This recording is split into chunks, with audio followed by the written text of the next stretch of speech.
hear me trying to interrupt you.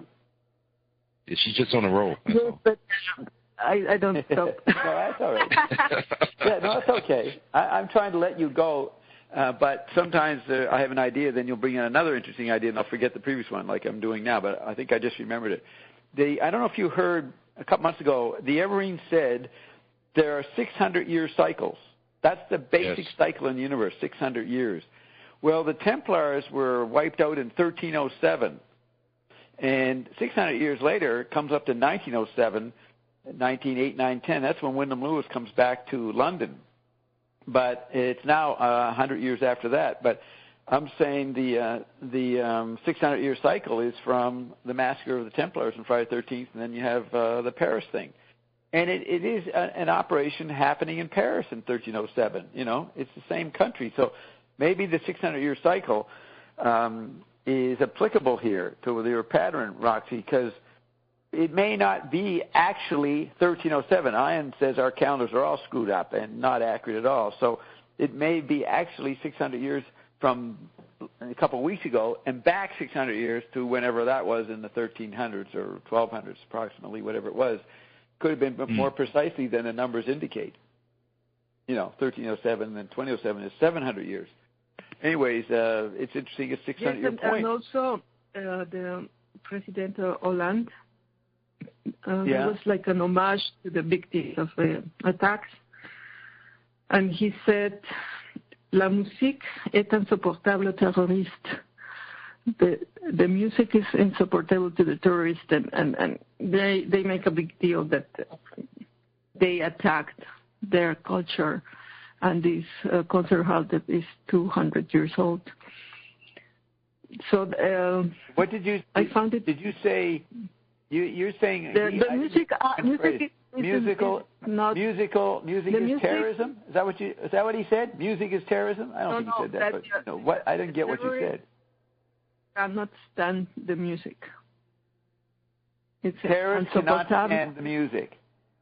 Yeah, that it's like it's an attack on the culture, on the mythic. Of music. Are you saying on music? Yes. He said that, like, they're attacking the values of the encyclopedias, the Enlightenment. And they make. Okay, well, here's something that's not said. That guy, you know, the guy, one of the terrorists, and his girlfriend was the one that they blew up a couple days later. There's the young kids. How about the fact that those fucking guys were on Prozac? We say American snipers, listen to this, Carol, American snipers, American high school terrorists are on Prozac and drugs like that. What if these guys were on Prozac? No one ever would think of that. They just think they're just a manic bunch of barbarians from another world. But maybe they're on meds, and they didn't take their meds that day, and they went nuts.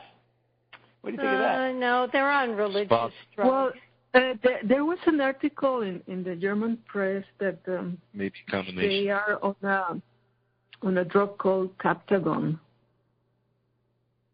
It's amphetamine. Oh, and, so they did name a drug. They did name a drug. Yes, they use it in combat to be able to become braver. To be braver and to have the energy to combat for longer periods, and they're in this state of aggression, of very excited. Right. Like speed. It's called Captagon. Right, but it's like speed in the 60s. Musicians would take speed to be touring. So, Carol, is that one with fluoride in it? Do you know how No, it is an amphetamine, but also a theophylline, which is sort of pumps up the lungs. So it's a double drug, and who knows what a double drug will do. But no fluoride in it, but it's still pretty stimulating. And dangerous? Huh? Would you say dangerous? Would you give it to somebody? Well, you know, a lot of women used to take amphetamine speed to lose weight. You know, it makes you very hyper. So, that's interesting that there was a medical aspect to it. Right. And they showed this guy, he said he stood around and watched, and then he went back to Afghanistan or went someplace, and then he came back in. But I think later, he got killed, right? He eventually got caught? No, they're still looking for him, Bob. They're still looking for him. The main one they show with the long name, yes. You know, many A's and B's in it. They haven't got him, eh? No, they're still looking for him. Right. And the woman who got blown up was his wife or girlfriend or something. Did you know that? Yes, that's what they're claiming. Yeah. But yeah. Even in Wiki, sorry, Bert. Even in Wiki, they talk about this drug, Captagon, as being a drug playing a central role in the Syrian civil war. In Syria? It's made in Syria, yeah. Wow. Oh, wow. Wow. Yeah. So this is well known in Berlin journalism, right? You read this several times, Roxy? Yes, it's everywhere. And so there, even a successful terrorist, you got to be on medication. It's a prerequisite. Yeah, it's a tough profession. You know, it's can't be healthy. That's what expanded definition of what is an artist by McLuhan. He said the artist has to bring balance into this new situation that causes discomfort, because they are the only ones that can see before everybody else what's coming. And with the work of art, people start to see and understand, and it sort of changes the sensibility of the group. And it's a type of medicine, like a type of massage. A type of what? Yeah, massage and medicine. Yeah. Massage is the new it's food. Reiki. Yeah. The knowledge, the science. You look at a book of Finnegan's Wake, and it's exactly what Marshall says. The artist is aware of new changes in our sensory ratios long before anybody else does, because they're tuning in, at least semi-consciously, into the effects of the new environment. Back when he's writing, you know, in the 20s and 30s, he's writing Finnegan's Wake, which looks like a chaotic book. But it wasn't even a book. He was showing digital culture, the world of Instagram and email and instant communication, which would show up 100 years later. He actually painted what was coming. I mean, that's a pretty amazing technical achievement, that someone to paint the future. I mean, and the book can only be understood now. Zappa in music is somebody that they didn't know what he was doing. And he was expressing the present hypertactility and maybe ion. He's predicting the ionic. Now, Roxy posted this incredible video I'd never seen before of Zappa conducting in Paris in December 15th, 1970, and showing his technique real close up. It's really good footage. It's on your fellow musician on the stage watching Frank direct you, and the way he moves his hands around. So I coined this phrase inspired by Frank, hand signals for the blind. I made a play called Hand Signals for the Blind in the early 80s. And I had the play. It was sort of like discussing the different, what I call holy offices, McLuhan, Beater, everybody. And at the end of it, the punchline is Zappa gets recognized as the most relevant present-day holy office. So I give the Oscar to Zappa. And as I read these screenplays, it's justified. One main point is that he's using an instrument, the electric guitar, consciously as a composing tool, but he's using an instrument that is the instrument of the day. If you want to get to the masses, you got to use what they can do and what they are into. And McLuhan couldn't play the guitar. LaRouche doesn't play the guitar. That's the advantage Frank has. He's right there in the present, the invisible present, and sculpting it with his guitar abilities, and he's pretty well the best guitarist that we've ever heard. Not everybody agrees with that statement because they have different ideas of what a guitarist would do, but the fact that Zappa doesn't rehearse, doesn't play and practice, and then every couple of years goes out and then does this incredible guitar, which is based on talking in the moment conversationally. That's how he's playing. He's doing guitar as conversation. So he didn't have to rehearse musical technique because he was going to have to play what he's talking in his mind. That's why he wouldn't rehearse it, right? He has to talk it. It's like right now, I don't know what I'm going to say next, but based on what you say, that'll evoke something. So the environment of the concert, of the audience in a particular day, determined the kind of conversation Frank was going to do through his music, through his guitar. Improvisation. So that's improvisation. Yeah, and referring back to programmed, pre-planned stuff. He was juggling both. You know, the signals that the guys followed orders on certain parts, and then there was other areas where they could improvise. But he didn't favor one or the other. Yes, and I was listening to one of, remember the name, I never remember names, but he was saying part of the job of being in the Mothers of Inventions is that you had to entertain Zappa. And he will promote any type of idea that you will have to make the performance entertaining. But they had to entertain the conductor, actually. They were not really thinking about the audience. And he said when you had a silence, you had to come up with something because he will not allow you to just stand there and count the bars you are not going to play. You have to do something. You have to make something funny, act, dance to some movement, whatever, and then be there on time and do what you have to do. And also be there if he makes a sign or something and you have to perform a solo or whatever. And I found that very interesting. And another thing he said is he would also like this part of this type of entertainment. They had to make quotes of things they knew from their classical, jazz, or from pop. Or, they had to make quotes and insert them as jokes, as very sophisticated types of jokes. Right. And Frank will recognize, for example, he's playing Holst or Stravinsky, and he will find that very funny, that they were putting all these quotes, like you say, they're speaking, and they're quoting. It's now, part of the what conversation. interview? I've never seen that said. What interview is that in? Where'd you read that? Or did he say it on a recording? There is a documentary called Freak Out. Oh, yeah. And that's in there, eh? Yeah. All right. Yes, I think it's in there. Yeah, I mean, he's training them to be comprehensive like himself.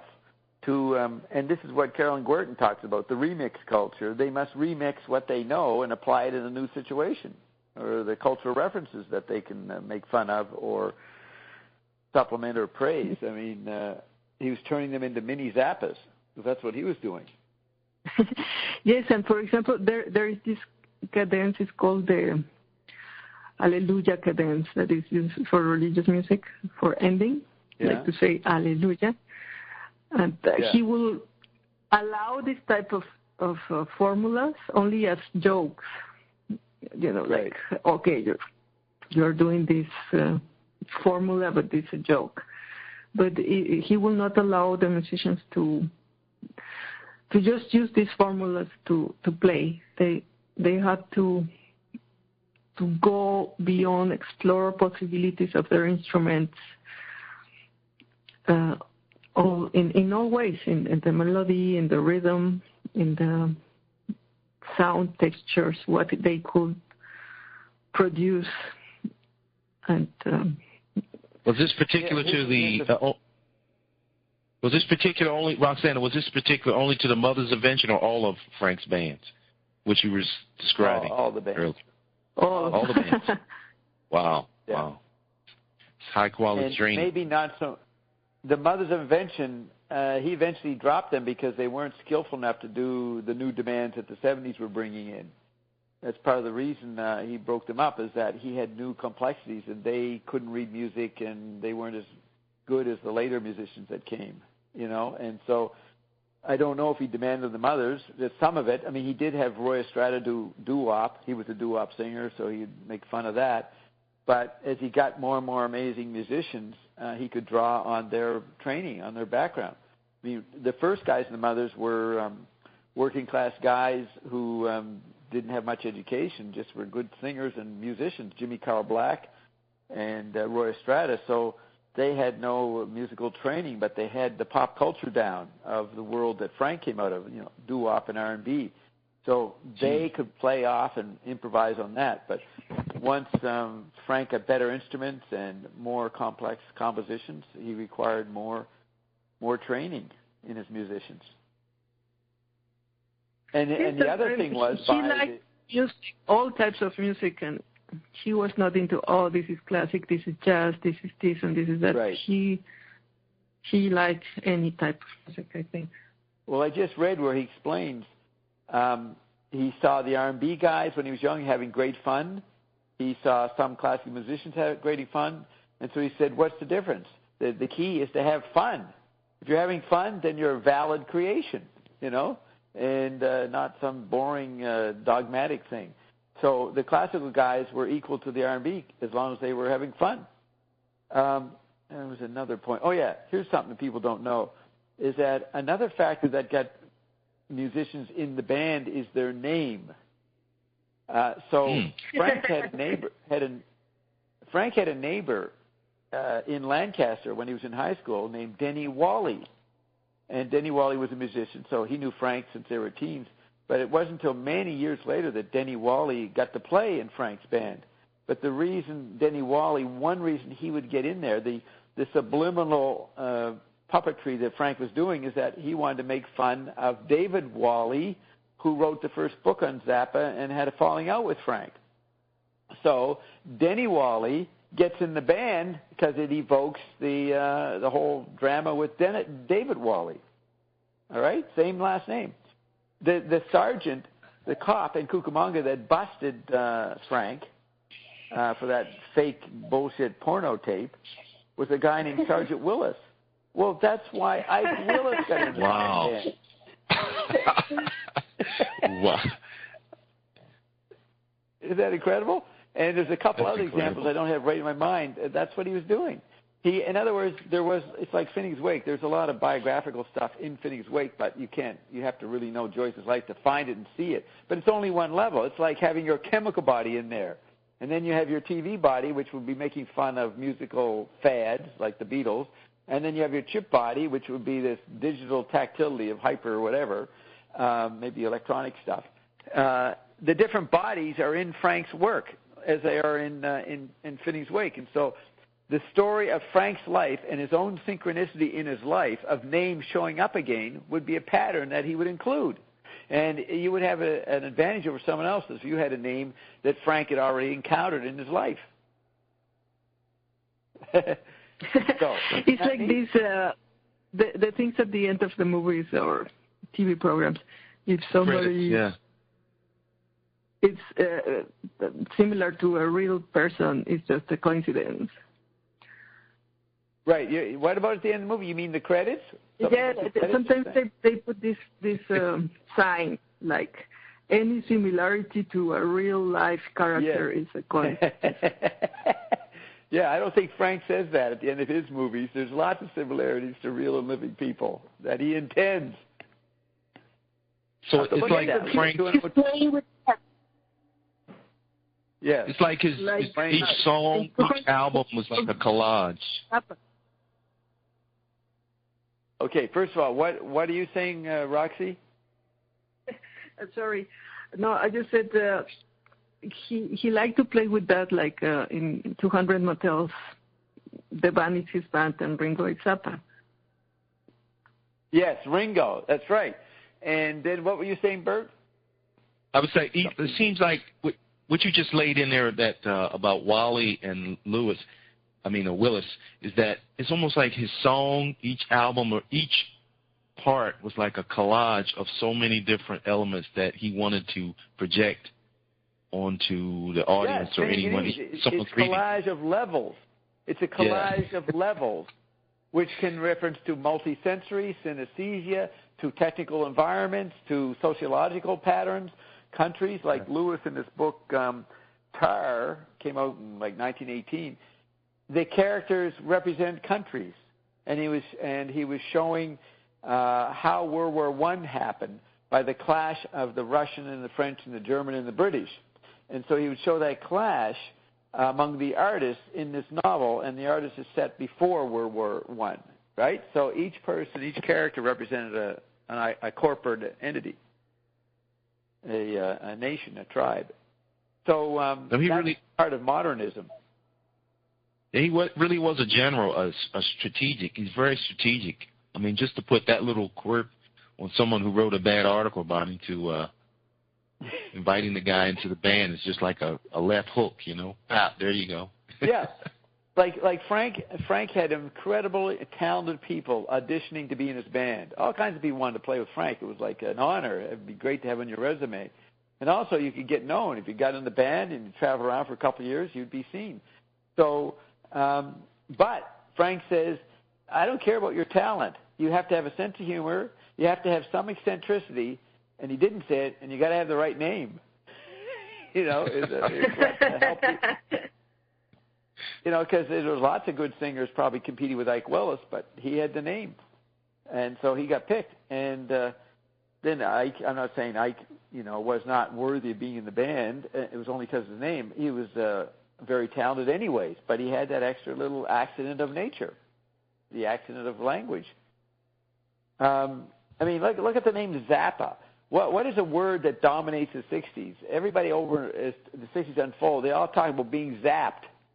Zap, you know, that became part of the language in the global theater. Everybody's being zapped. And here's this guy with the name Zappa who did zapping kind of music. He had the dilemma himself, or the stigma. And we have the apps after Zappa. Oh, yeah. Good point. After Z, the last letter in the alphabet, then you have the apps. And then you have the PA, which is anthropomorphic physical, backwards. Actually, it's not backwards. It's just you go in the opposite direction. It's a anodyne. What do you call those things? Anagrams that go back. BOB is one of these. Enneagrams, yes. Have a term. What? Enneagram. No, that's Gurdjieff. Enneagramma. This is. Oh. Is it? Anagramma. It could be acronym. Anagramma might be it, but it's not the word I'm thinking of. There's a simpler word. Just a minute. Bert, talk to Roxy. I got to do something. Okay. Yes. And I think it's really amazing how artists are prophetic, like Nostradamus, because in a way they knew how to use the laws of media, the tetrad management, and that's how Bob was sent to infiltrate McLuhan and Zappa. And also, for example, when we were listening to the audios last week, Bob was so prophetic because it's a way of seeing the new ground that is coming. Yeah. And maybe we can explain this idea of the ground in the Gestalt theory. There is this figure, is what is in the foreground, and the background is the ground. It's like in a painting.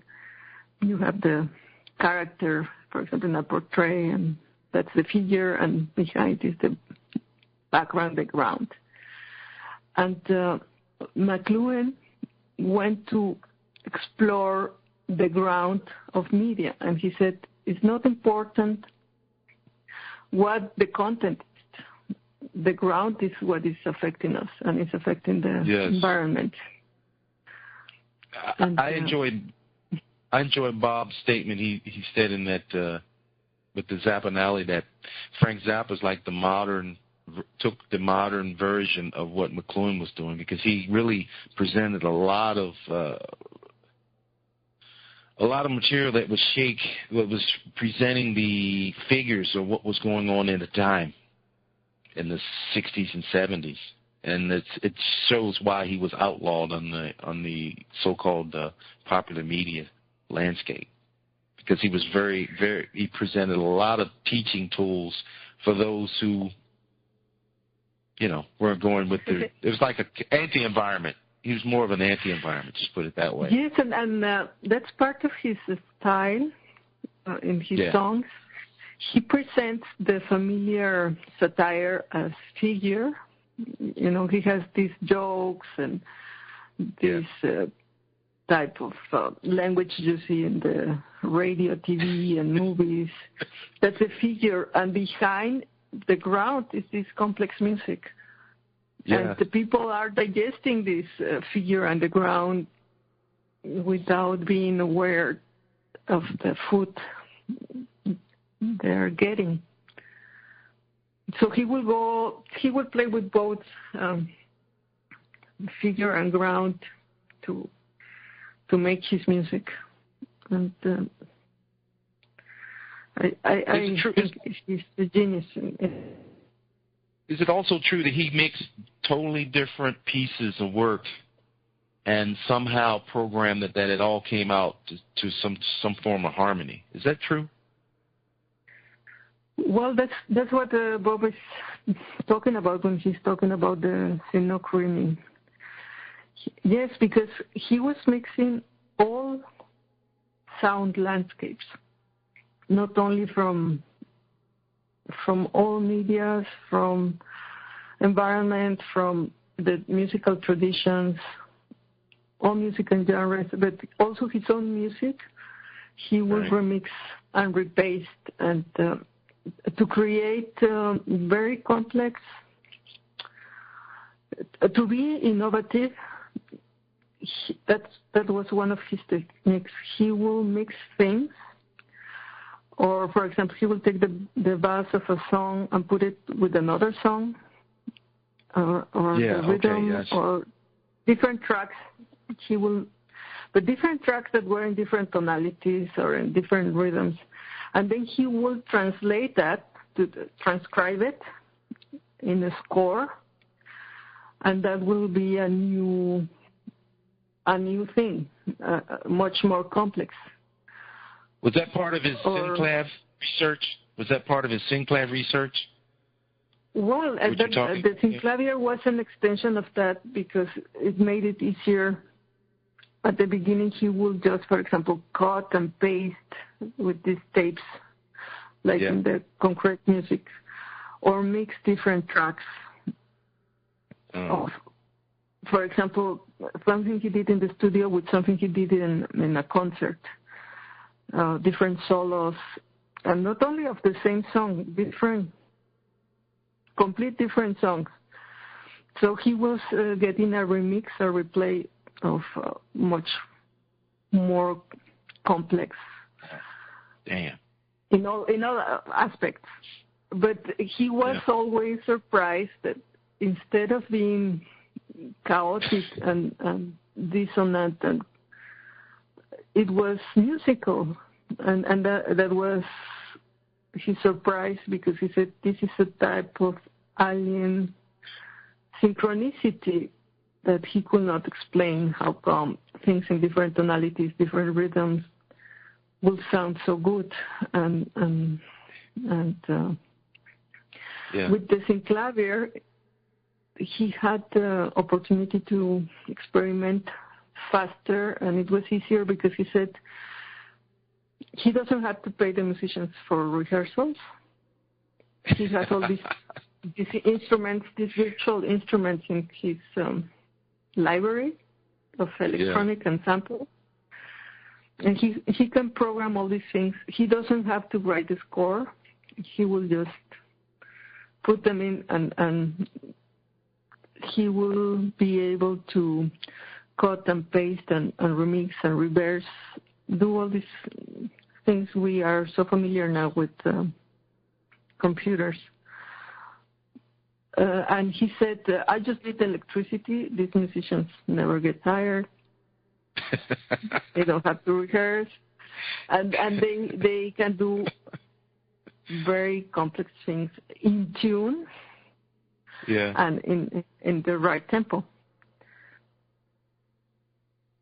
Yeah, Bert, that was a very good explanation by Roxy. You know, xenochrony means, xeno means strange. So strange synchronization would happen when he didn't intend it. He'd take something from one scene, one harmonic climate, mixed up with an obviously not resonant another harmonic climate. Then he'd be surprised to see patterns of complementarity or whatever his standard was. And so it would synchronize. And he was impressed with that. So, and he was trying not to have synchronicity. It's like when Ion spoke through, he would take JW. the track of a solo from one song and put it in a complete different song. Right. It would sound great. That's right. Now listen to this. So when Ben talked to Zappa through Ion, Ben was very reluctant, but the main point Ion was saying that Frank was constantly making music that would upset people. He wanted to upset people. He hated it if it became popular. So the very fact that he was looking to create dissonance in a way is shown in this theory of xenochrony. He was trying to create dissonance, and then you wouldn't want it to synchronize, and it would. It strangely would synchronize. So he called that xenochrony, strange synchrony.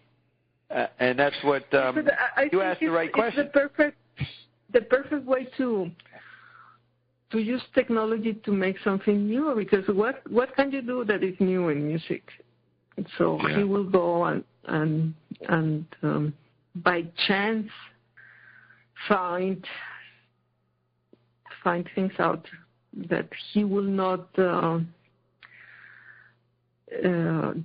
if he was trying to do that aware, like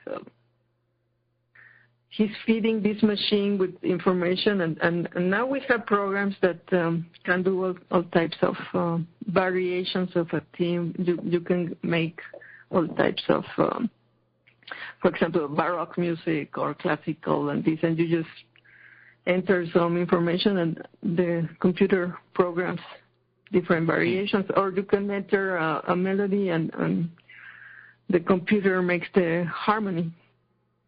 And you can make different types of alterations of what the machine is proposing. But he was already doing that with his Synclavier. He will, but that he did also with his musicians. He will just give some ingredients, and then they had to cook something with that. And he will put these ingredients in the machine or from his tapes, and then he will mix them and have a new recipe, a new song.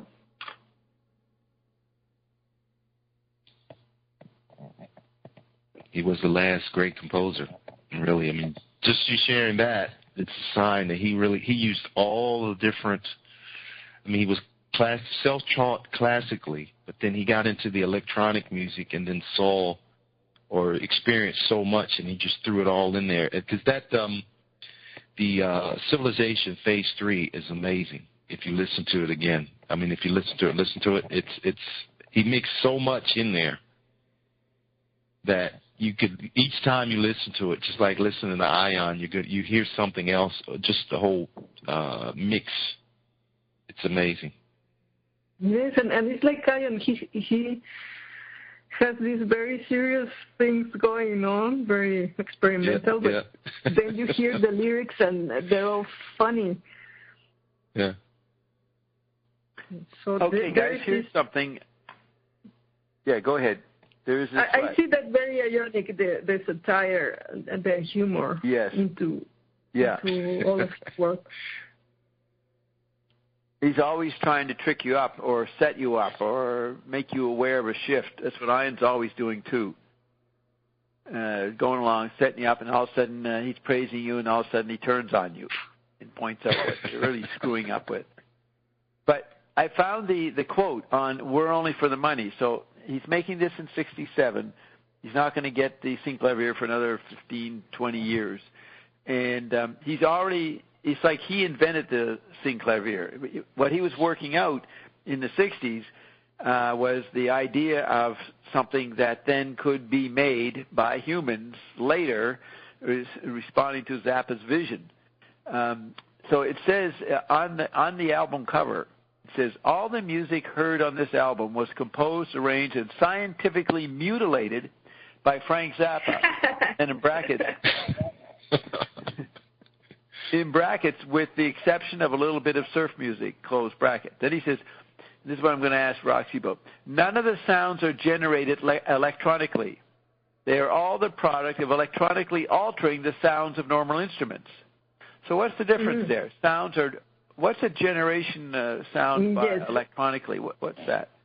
Yes, because you can program a synthesizer to sound like a violin, for example.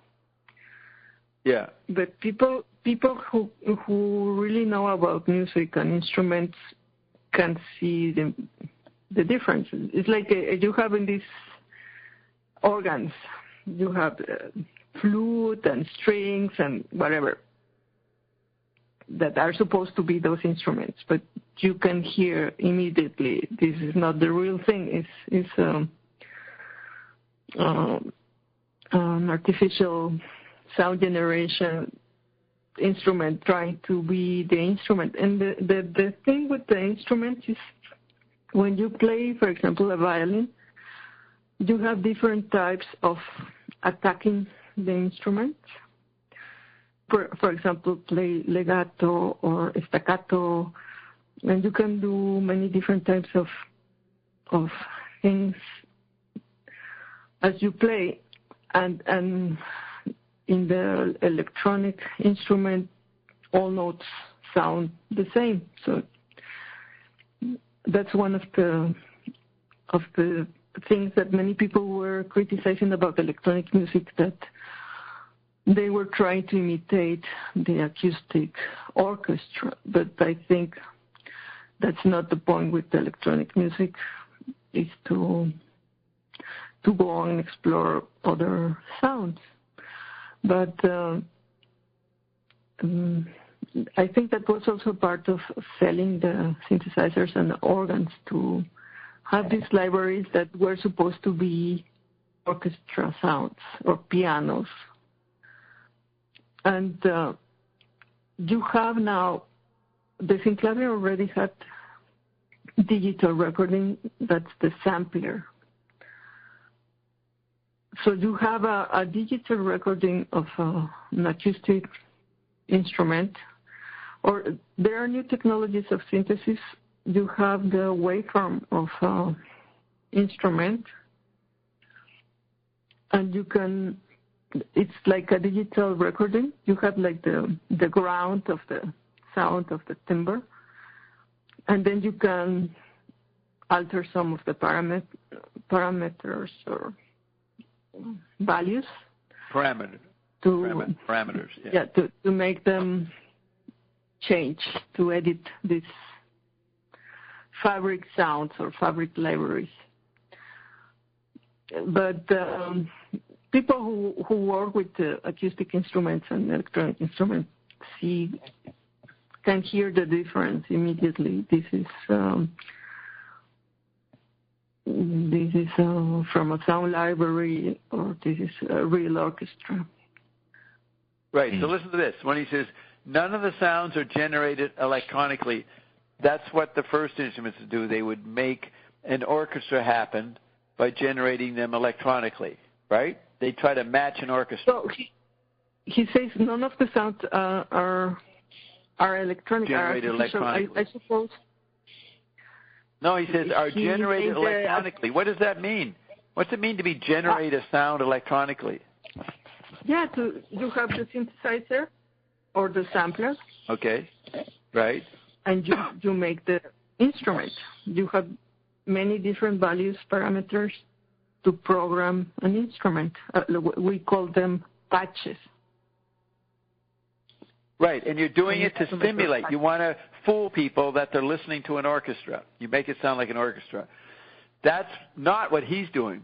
He's saying the sounds are the product of electronically altering the sounds of normal instruments. So they're not generated. Yes, electronically? I think no. He will make recording with real musicians, and then you can have, for example, a filter in a guitar like a wah-wah or reverb for the voice, or different types of electronic manipulations that you can do in the studio with the effects. So the instruments were real musicians, but they were altered with right. So what you heard in the end on the LP was not what the musicians made. He would alter what the musicians made. Now, most people would say, "Wow, you can't. How are you going to perform that in a live audience? You know, a live concert? Like the bands had to sound like what the album sounded like." But Frank's making the guys not able to sound in live concerts what was done in the studio. See, most people would not do that. He did what you shouldn't do. He was fucking with the music. Yes, but I think we want to develop we know that these are two different environments. And for example, François Bell, one of my teachers, he was the director of the group de recherche musicale in Paris. He made very complex compositions with many tracks, and he said the performance of that piece was the composer mixing live the different tracks. And that was his concept of performing electronic music. You remix live, and you mute or add effects, or it's like a type of very sophisticated DJ. Right. Now, would he then make it into an album? Would he then record that and make an album of it? Yes, but one thing is the album, because that's only one interpretation. Right. And another will be in the concert every time is different. And Zappa knew you have the studio environment, the Synclavier, but the live concert is another environment, and he will do other things. Maybe he has like a basic musical idea, but that was the problem. For example, his song was talking about when they were trying to make a repertoire, there is so many different versions of each song that it was hard to decide which solo, which version they should learn and play. And in some of the songs, he will do the solo from this version and then take the bass from another version. But the music of Zappa is not like a final song forever. Every time he played. Are you talking about Zappa or your professor? You talking about your mentor or Zappa? Now I'm talking about Zappa because. Right. Okay. He would change every night. He was just trying to reproduce what he did in the studio. He knew it's another environment, and even every night when they have like 2 concerts a day or different concerts during a week, the musicians will complain that there were things being changed, and the things they learned were never the same. Yeah. They always had to keep. So, like Carolyn Guerdon's book says, it's not the final product that we're looking for. It's this endless process of tactile interplay with the environment he's engaging, either the live concert or the studio.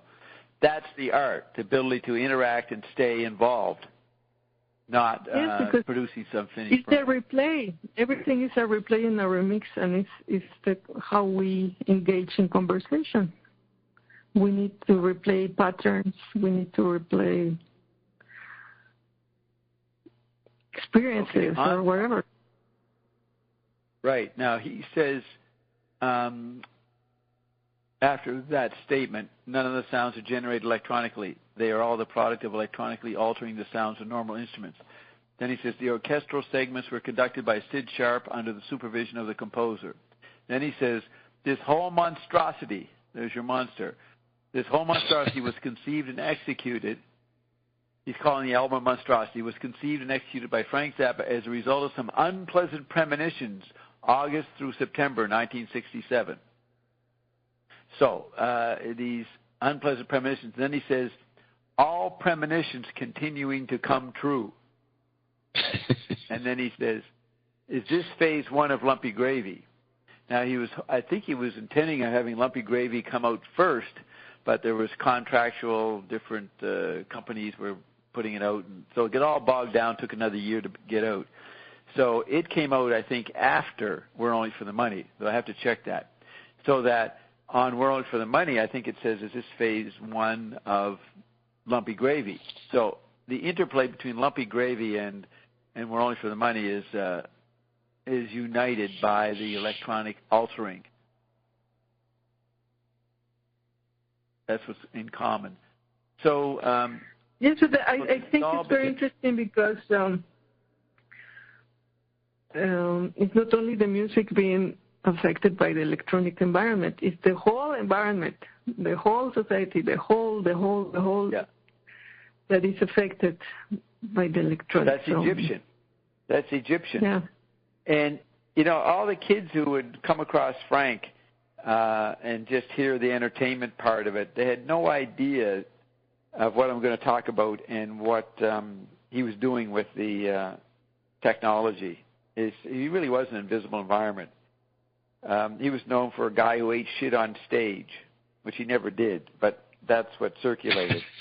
This guy, he's such a faro hippie that he actually, somebody shit on stage and Frank went over and ate it. And, that's the urban legend. Right. And he begins his autobiography, I think, with this story. He says, that legend is not true. The only time he ever ate shit was at a buffet at a Holiday Inn in someplace in Arkansas. That's the only time he ever ate shit. So now I'm going to explain to you what is the continuity. Why is he a satellite conductor? So in the early 60s, when he starts practicing and rehearsing in Paul Buff's studio in Cucamonga, he eventually buys it in August 64 when he gets some money for a movie he scored. I think it's Run Home Slow, which was made by a high school teacher of his.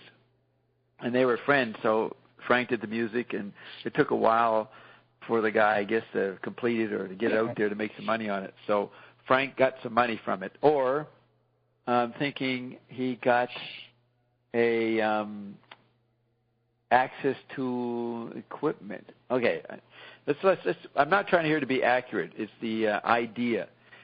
So what happened is he eventually got the money to buy the studio. But before August 64, when he bought the studio, he was hanging out with Paul Buff for a couple of years and learning his very complex, he had very avant-garde, advanced studio. So he was learning all this neat stuff that would serve him well.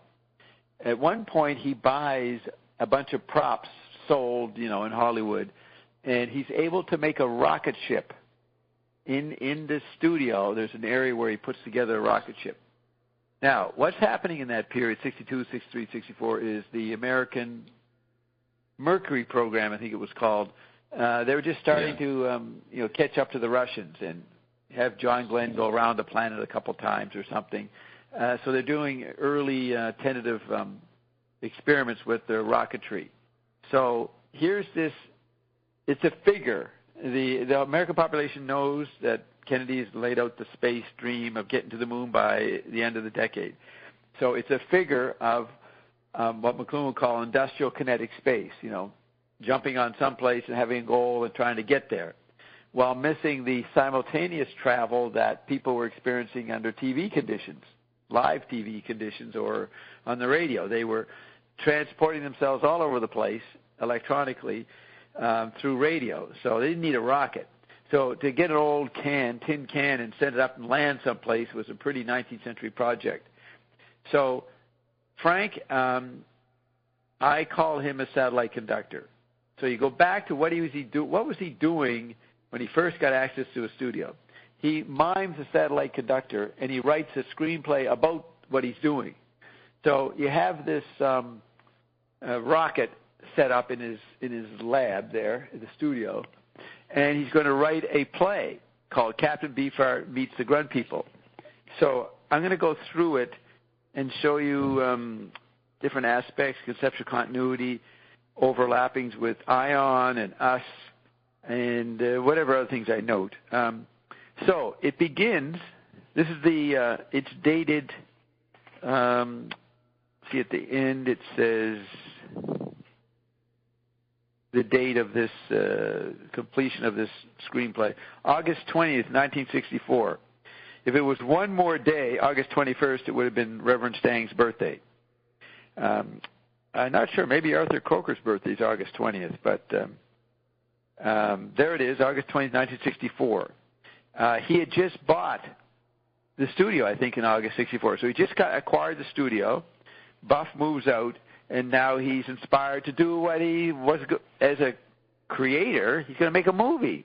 Not necessarily going to make an album. He's going to make a movie.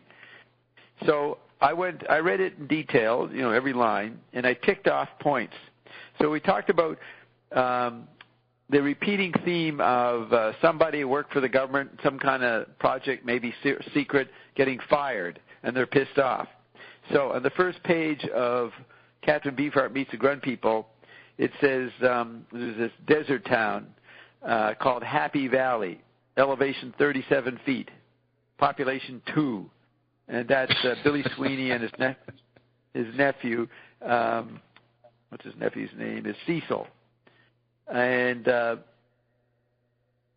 so Billy and Cecil are occupying a kind of place where Charles Manson hung out in. He hung out in Death Valley and occupied the Spawn Ranch. So it's interesting. It's kind of a bleak scene. It was a town, but 10 years ago it was all of a sudden suffered the government taking away the big contract that employed the people in the little town, and then everybody went away. And only Billy Sweeney, who I think was the janitor at the whatever the industry was, and Cecil is his retarded nephew.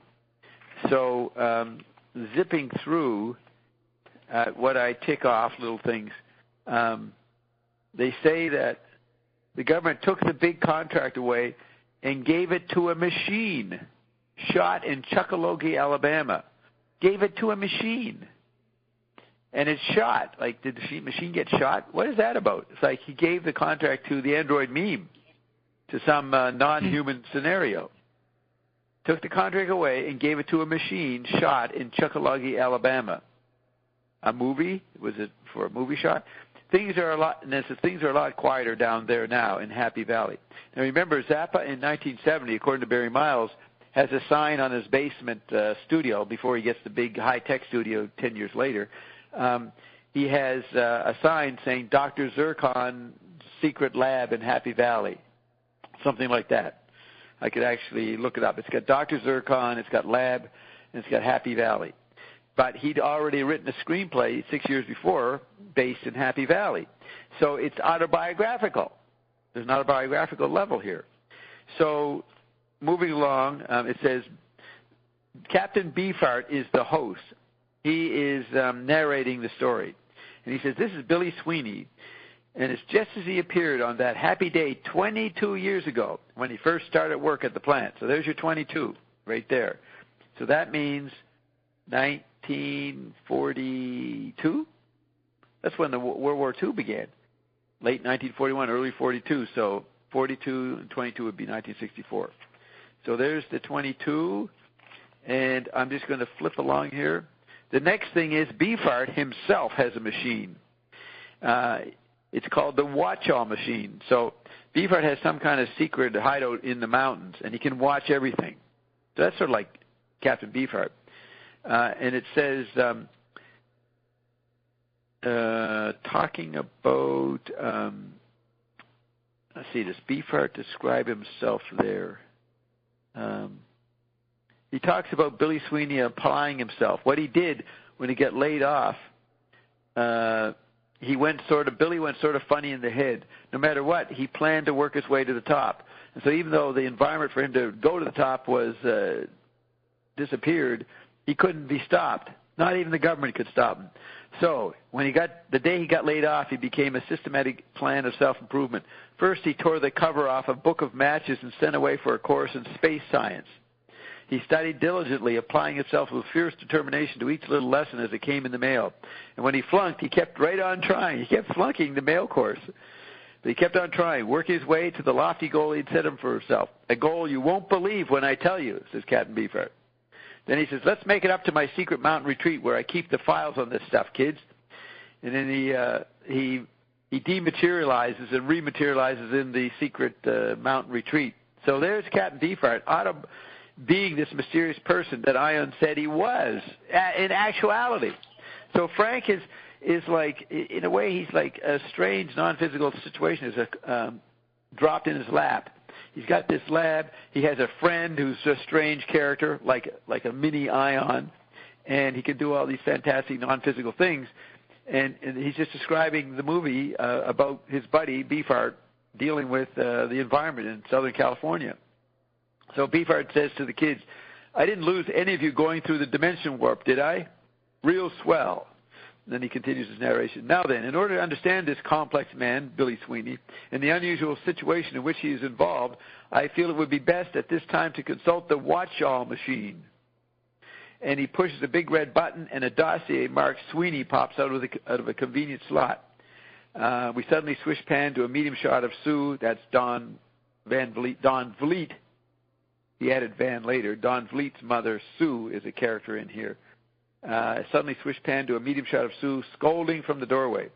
Now, she's always yelling at Don. Don's a totally spoiled kid, and all he does when he gets yelled at is he just demands for her to get him a Pepsi.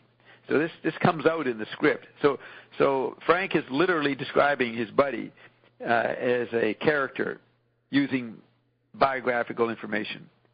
So let's see.